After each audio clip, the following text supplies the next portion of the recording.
Това ми е мечта. Искам права коса. Мислех, че е невъзможно. Ако ми кажеш, че и може да се осветли и цветът с трайното изправяне, право ще е супер. Ама наистина не става така? Не знам как се подлагах с това черно, обаче ако двете неща станат едновременно, това наистина ще е прекрасно. Искаш да кажеш, че ще се изкъпя? И аз ще съм си права? Това бяха думите на моята клиентка.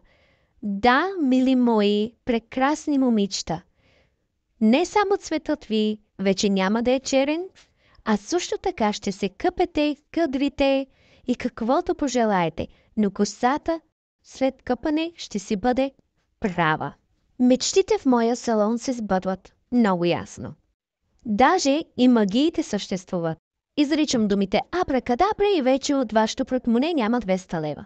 Ще си тръгнете от салона щастливи, с права коса, лека глава, усмихнати, но без пари.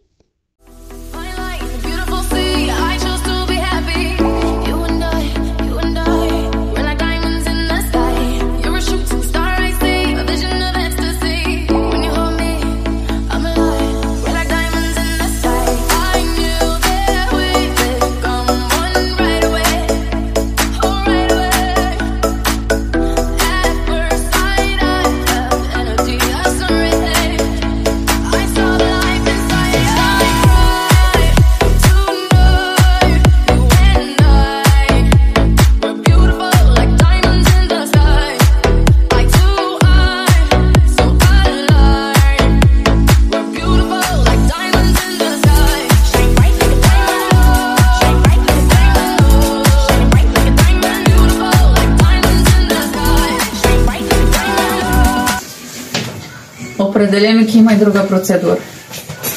Другата година, ако съм жива и здрава.